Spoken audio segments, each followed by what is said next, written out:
Hi friends, welcome back to my channel. இன்றைக்கி நம்ம பார்க்க போகிற வீடியோ என்னென்னு பார்த்தீங்கன்னா, சைத்திர நவராத்திரி ரூல்ஸ் விமன்.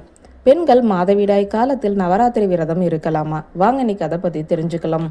நவராத்திரி விரதம் துர்காதேவியின் அருளை பெறுவதற்காக கடைபிடிக்கப்படும் 9 நாள் விரத முறையாகும். பெண்கள் மட்டும்தான் நவராத்திரி காலத்தில் விரதம் இருந்து வழிபாடு செய்ய வேண்டும் என்பது கிடையாது. யார் வேண்டுமானாலுமே இந்த நவராத்திரி விரதம் இருக்கலாம். ஆனால் நவராத்திரி விரதம் கடைபிடிக்கும் பெண்களுக்கு விரத காலத்தில் மாதவிடாய் வந்துவிட்டால் என்ன செய்வது? விரதம் இருக்கலாமா என்ற சந்தேகமும் குழப்பமும் ஏற்படுவதுண்டு. அதற்கான விளக்கத்தை தான் இப்போது பார்க்க போகிறோம். நவராத்திரி என்பது பெண் சக்தியை போற்றும் ஒரு பண்டிகையாகும். நவராத்திரியின் 9 நாளுமே துர்காதேவியின் அருளை பெறுவதற்காக பெண்கள் பலருமே விரதம் இருந்து அம்பிகையை வழிபடுவார்கள்.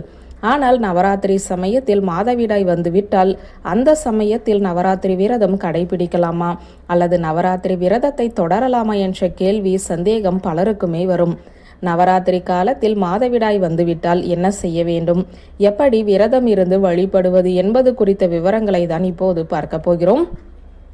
மாதவிடாய் காலத்திலுமே பெண்கள் நவராத்திரி இருக்கலாம். நவராத்திரி விரதம் இருக்கும் காலத்தில் மாதவிடாய் வந்தாலும் விரதத்தை பாதியில் கைவிடாமல் தொடர்ந்து கடைபிடிக்கலாம். இருப்பினும் அதற்கென சில விதிமுறைகள் உள்ளது. அவற்றை முறையாக கடைபிடிக்க வேண்டும். பக்திக்கும் இயற்கையான நிகழ்வான மாதவிடாய்க்கும் எந்த ஒரு தொடர்புமே இல்லை என சொல்லப்படுகிறது. பெண் சக்தியை போற்றும் நவராத்திரி காலத்தில் பெண்கள் மாதவிடாய் வந்துவிட்டால் என்ன செய்வது என்று தொடர்ந்து பார்க்கலாங்க. பூஜை அறைக்கு செல்லவோ பூஜை பொருட்களை தொடவோ கூடாது. அகண்ட தீபம் ஏற்றி வைத்து வழிபட்டால் அதை தொடரக்கூடாது. பூஜை அறைக்குள் செல்லாமல் வெளியில் இருந்தே துர்கைக்குரிய மந்திரங்களை சொல்லி வழிபட்டு விரதத்தை தொடரலாம். வீட்டில் உள்ள மற்றவர்களை தீபம் ஏற்றி நெய்வேத்தியம் தயாரித்து பூஜைகள் செய்ய சொல்லலாம். மாதவிடாய் முடிந்த பிறகு தூய்மையாக குளித்துவிட்டு தீர்த்தம் இருந்தால் அதை தலையில் தெளித்து கொண்டு பூஜை அறைக்குள் சென்று வழிபட்டு விரதத்தை நிறைவு செய்து கொள்ளலாம். மாதவிடாய் காலத்தில் மனரீதியான வழிபாடு அல்லது மானசீகமான பூஜை செய்வதே சிறந்தது. துர்கை அம்மனை தியானம் செய்து கொண்டே இருக்கலாம்.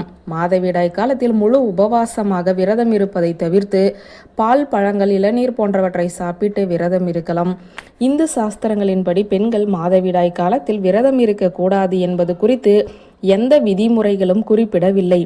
சனாதன தர்மம் உடல் வேறு மனம் வேறு என வேறுபடுத்தி சொல்கிறது. பக்திக்கு மன தூய்மைதான் முக்கியமே தவிர உடல் அல்ல.